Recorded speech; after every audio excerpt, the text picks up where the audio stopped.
Hello and welcome to episode 6, I believe, of League Lore and More.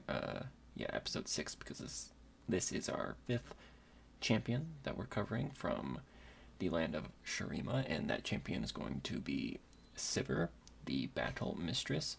We didn't really last time have necessarily a definitive lead-in to the next episode, but Sivir has been mentioned multiple times in all of the previous champion spotlights that we've been doing each week, because she is the one who unlocks the Tomb of the Emperors, where Renekton and Xerath were sealed for thousands of years. But in different biographies and stories, she's referred to, or the thing is referred to as mortals or scavengers or tomb raiders or something like that, and they don't necessarily call her by name. In one of them, I believe Azir's, they call her by name, and it's Sivir, and so she is definitely related to that whole storyline and that whole arc, and so it was fitting to do her on this episode. And it's funny because Sivir is kind of the thing that got me into the whole League's lore system. Their lore storytelling needed to be kind of expanded or like brought into the light for people, which is why I'm doing the podcast. So, because way back when, years ago, when I first started playing League, and I would read the lores of the champions when I was going to like go and like buy a champion to play, Sivir's lore was like one sentence long. It was so weird. It was just like, she is a paid mercenary and blah blah blah, like one sentence, literally one sentence. And I was just like, okay, well, that's super lame. Like, put a bit more work into your champions. But regardless, she has more now, and we'll read that here in just a second. But just a quick thank you to everyone who's still with me here, and just a reminder that these will be uploaded to YouTube at some point in the week following, when they're uploaded to Spotify and the other podcast sources like Apple Podcasts, with like images and of characters and things I talk about, and like locations. So if you find that helpful, you can find these episodes on YouTube. That being said, let's get into the biography of Sivir, the Battle Mistress. I'll fight for a cause. I won't die for one. Kings come and go, but gold stays. Sivir, the Battle Mistress. From an early age, Sivir learned firsthand the harsh lessons of Shuriman desert life. With her entire family slain by marauding Chthauns, that's Kthauns, one of the Great Sai's most infamous raider tribes, the Great Sai being the Shuriman desert, the young girl and other orphans like her could only hope to survive by stealing food from local markets and delving into half-buried ancient ruins in search of trinkets to sell. They would brave cramped tunnels and forgotten crypts, hunting for anything of value, often scrapping viciously with one another over the best finds.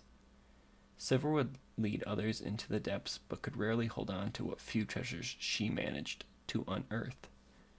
After being robbed by her supposed friend Myra, she swore she would never allow herself to be betrayed again, and in time she joined a group of mercenaries led by the renowned Iha Ziharo, serving as their guide and general lackey. Though her flourishing skills at arms eventually led her to become Ziharo's personal sergeant, Sivir noted that the domineering leader took the greatest share of gold and glory from every raid, even when it was Sivir's clever strategies that brought them their wealth. Rallying her fellow sellswords, Sivir decided to strike against Ziharo and replace her as leader. Unwilling to kill her former mentor, though, Sivir left her alone in the desert with a hollow offer of good luck. Over the years, Sivir and her new followers earned a fearsome reputation. They accepted any task for good pay, including a commission from a Nashrame patriarch looking for a lost heirloom, a blade known as the Chalakar, Accompanied by his personal guards, Sivir searched for many months until she finally pried a cross-shaped blade from the sarcophagus of some hero of the old Shuriman Empire. This was a treasure indeed, crafted by cunning and magic in a long-forgotten age. Sivir marveled at it. Never had a weapon felt so natural in her grip. When the captain of the guard demanded they return it to their master, Sivir threw the blade in a curved arc, decapitating the captain and cutting down the 3 men behind him in an instant. She fought her way from the tomb, leaving only the dead in her wake. Sivir's reputation soon spread beyond the desert. Indeed, when Noxian expeditions began to move inland from the northern coast, she found herself in the employ of Cassiopeia, the youngest daughter of General Ducatu, to help plunder Shurima's lost capital. As they traversed twisting catacombs, many of Sivir's mercenaries fell to ancient traps, but Cassiopeia refused to turn back. When they finally reached a great tomb door surrounded by statued guardians and bas-reliefs depicting the mighty god warriors of old, Sivir felt her blood stir. She was mesmerized by these beast-headed heroes and their wars against the foul creatures of the underworld. Taking advantage of Sivir's inattention, Cassiopeia thrust a dagger into the mercenary's back. Sivir collapsed in agony, her blood soaking the sand. Using the chalicar itself, Cassiopeia unlocked the tomb door, unknowingly triggering the sorceress curse that had been placed upon it. On the verge of death, Sivir watched as a stone serpent came to life before her eyes, searing Cassiopeia's skin with venom.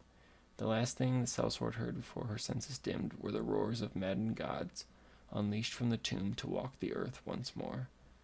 But fate, it seemed, was not yet done with Sivir. Unknown to her, she carried the last trace of an ancient royal bloodline in her veins.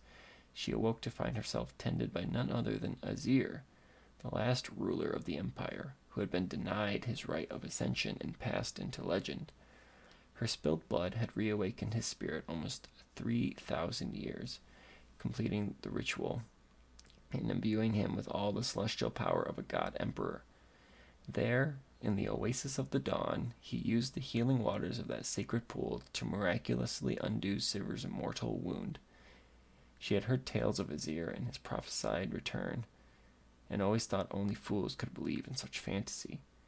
And yet she could not deny what was unfolding before her very eyes. The earth split, and the great plumes of dust whirled into the air as the ancient city of Shurima rose from its grave, crowned by an enormous golden disk that shone with the heavenly rays of the sun. Shaken to her very core, Sivir fled with the chalicar on her back. While she would have liked nothing more than to return to her former life, she instead found herself caught up in the struggles of power greater than most mortals could comprehend.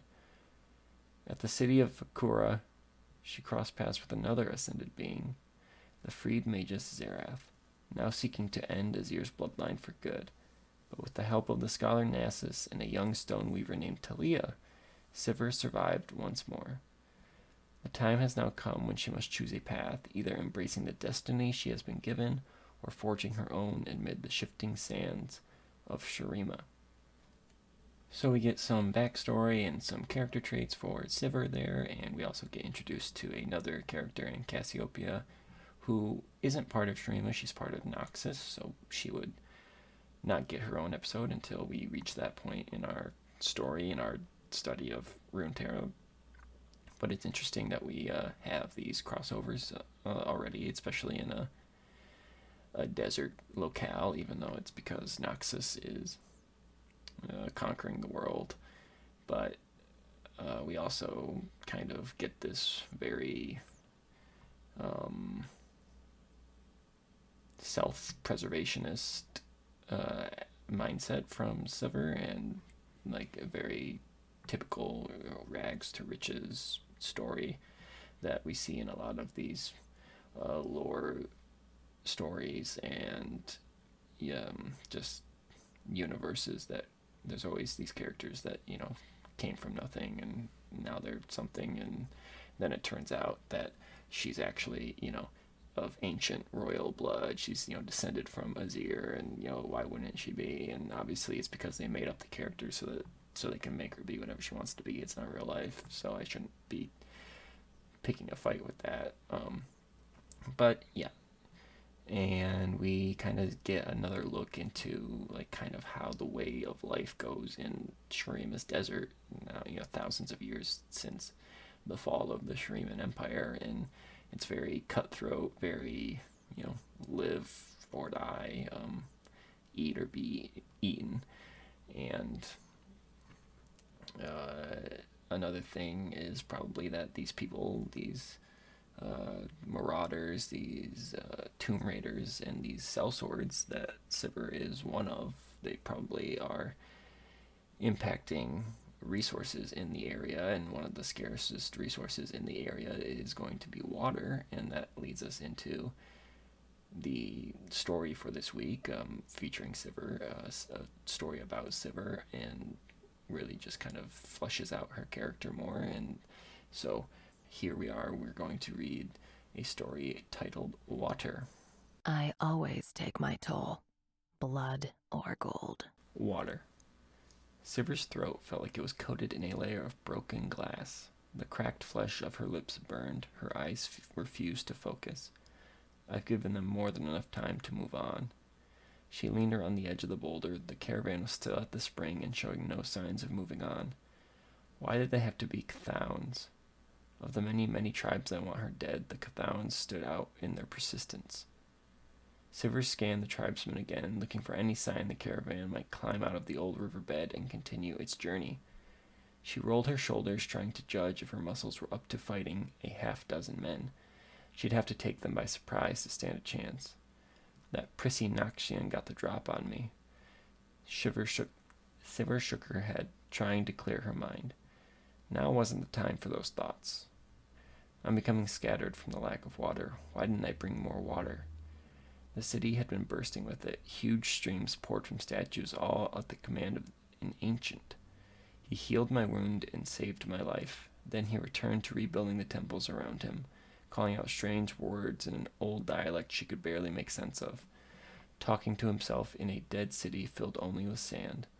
I had to get out before that sorcerer decided to sink it all back beneath the dust, or that I owed him. Swallowing brought fresh agony to Sivir's throat. She looked at the spring again, a simple puddle of brown water in the center of the caravan.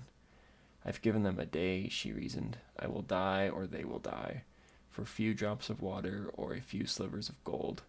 This is the way of the desert. Sprinting toward the first guard, she readied her crossblade. Would there be enough time to reach him before he turned back around? She counted the distance, 14 strides, 12, 10. He can't make a sound. 2 strides. She jumped. Her blade sank completely through his neck, down into his shoulder. Blood erupted as she crashed down on him. Her momentum drove them behind the line of rocks on which he'd been standing. Sivir grabbed his arms. He struggled against her, refusing to accept he was already dead. The guard's blood drenched Sivir as he took a final gurgling breath. This man didn't need to die. Sivir thought again of Cassiopeia's blade. That Noxian bitch sunk a blade in my back. I died. That should mean something. A distant rumble sounded. Horses? A sand wall collapsing? There wasn't time to wonder what it meant. Sivir crawled through the hard stones. It won't take the rest of the caravan long to notice the guard's absence. The next target was moving high along the ridgeline. She needed to hit him before he walked away from the ledge. The shot has to be perfect. She threw the crossblade. It hit the second guard, cutting him in half. The flying blade arced upward, but as it reached its apex, it slowed before reversing its direction. As it flew back toward her, it dipped the neck of the third man. There wouldn't be time for another throw now. The blade completed its arc, flying down toward the center of the water. She only had to reach it in time. The maneuver was an old standby. She would catch the weapon and kill the 3 remaining men in a single spinning somersault. But as she ran, her feet became heavy, and it seemed impossible to draw enough air into her pained lungs. 30 strides. She had to make the distance before the second man's body hit the ground. 20 strides. The muscles in her legs cramped, refusing to obey her commands. 15 strides. She found herself sliding, stumbling. No, not yet. Then, sooner than she had expected, the second man's body completed its fall and impacted the rocks. The sound was impossible to miss. One mistake was enough. The Cathowans were a desert people. The remaining guards had weapons drawn before she took another step. Her crossblade hit the water between the men and her 5 strides in front of them. 10 strides from her. I could make it.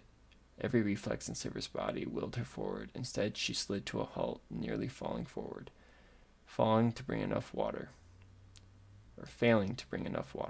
Waiting too long to attack, misjudging distances. I don't make these mistakes. Why? Some other part of Sivir's mind answered. She remembered the moment after Cassiopeia's dagger had pierced her back.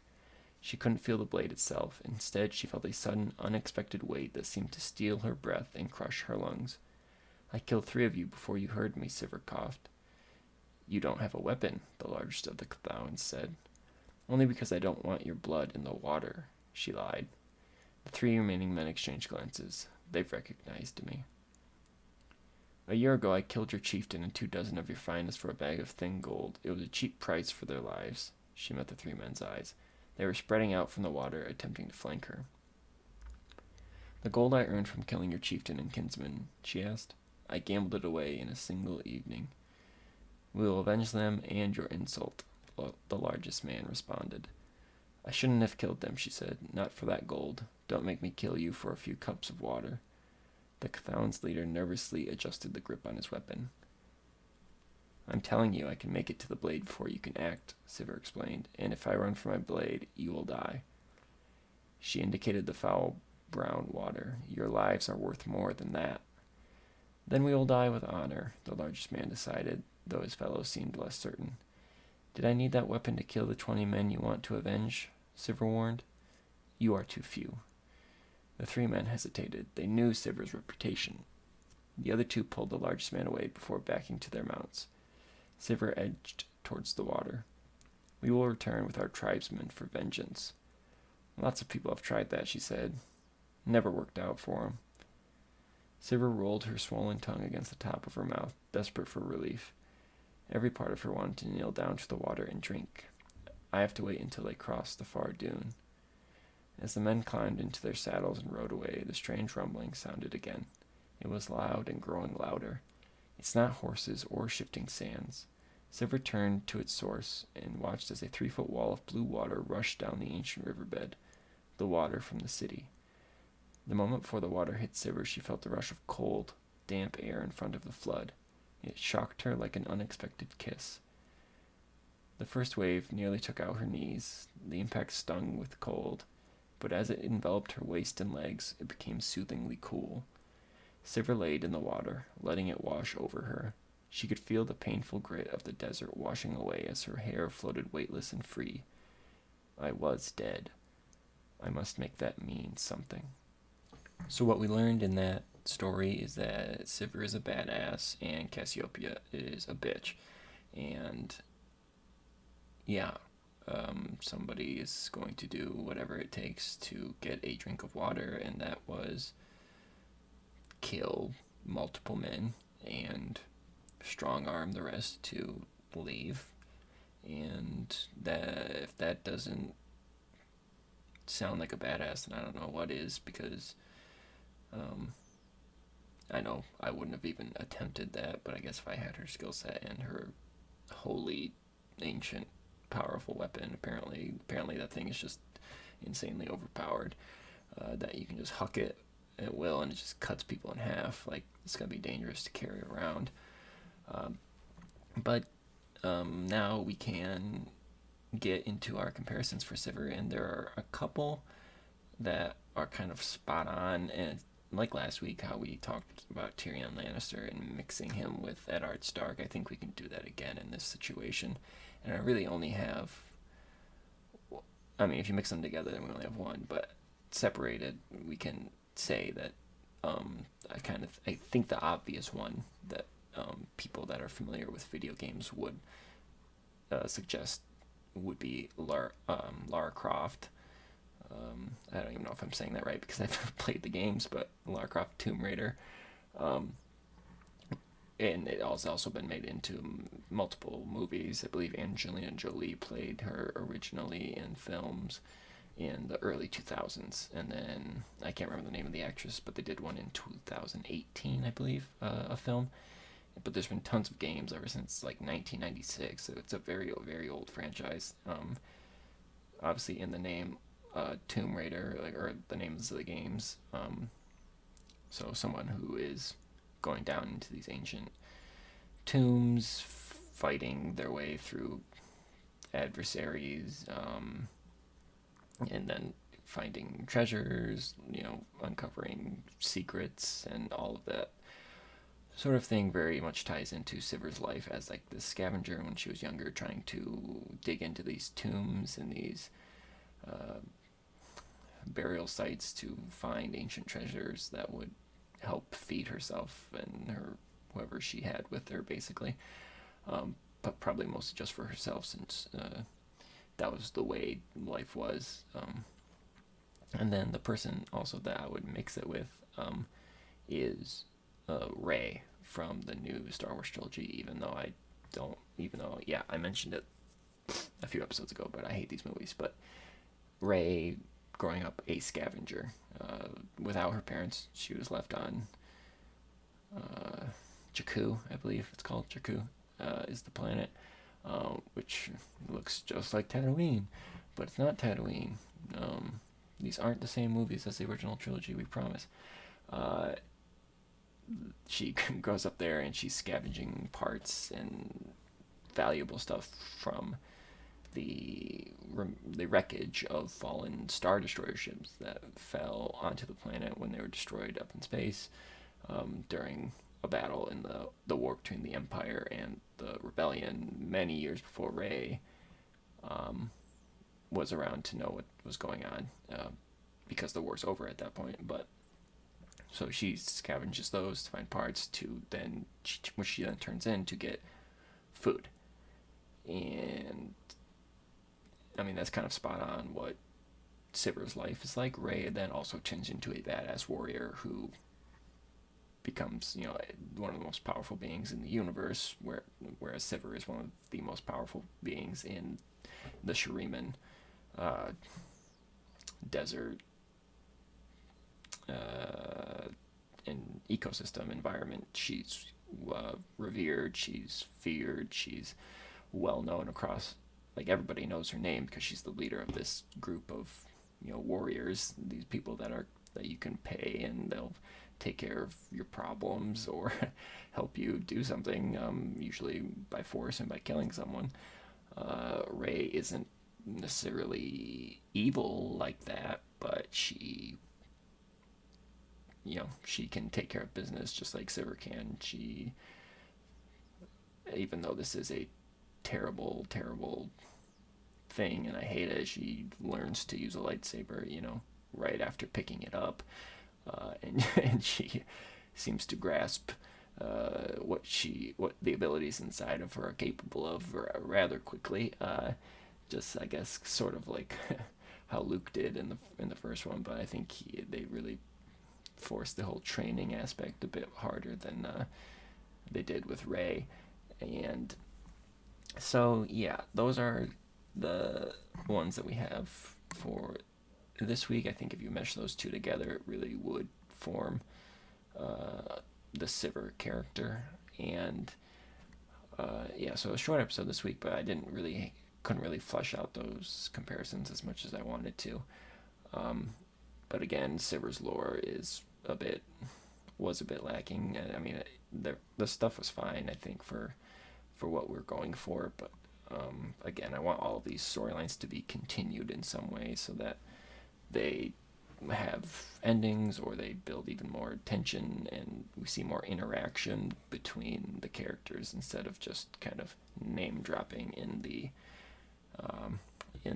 biographies or in the stories. They just refer to other people that they allude that they've interacted with them, and then they refer to them again and again, but they don't actually have dialogue between them. Whereas, like in the story we read in the original episode on Shuriman, Azir was conversing with a person who's not a character in the game, and so we wouldn't hear from that person again. But something like that would be beneficial. And just like in the Nasus one too, he's conversing with the boy and with the people that he ends up mauling and murdering. But That being said, thank you everyone for listening. We'll be back again next week. And so now, well, we did get a couple more name drops this week because it says that Sivir was helped by Nasus and by Talia. So Talia will be next week's episode. And then after that, I believe we will have to. There will be a clean break for the whole storyline like ending.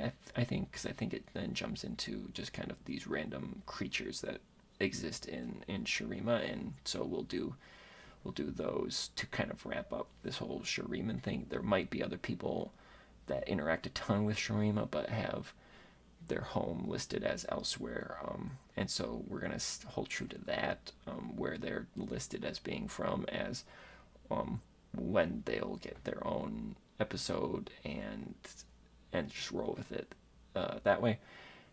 So that being said, we will see everyone next week. Thank you all for listening. Again, I stream live on Twitch 4 nights a week at twitch.tv/thatfunkyodor. And then I'm also on Twitter, and you can email funkyodorgaming@gmail.com if you have suggestions for what to do on the podcast, if you want to see something done differently, if you want to see more or hear more of certain things, or if you have comments on if you watch these on YouTube, what you would like to see more as far as the images and what I use in that. I would really appreciate feedback. So thank you guys for listening, and I will see you next week.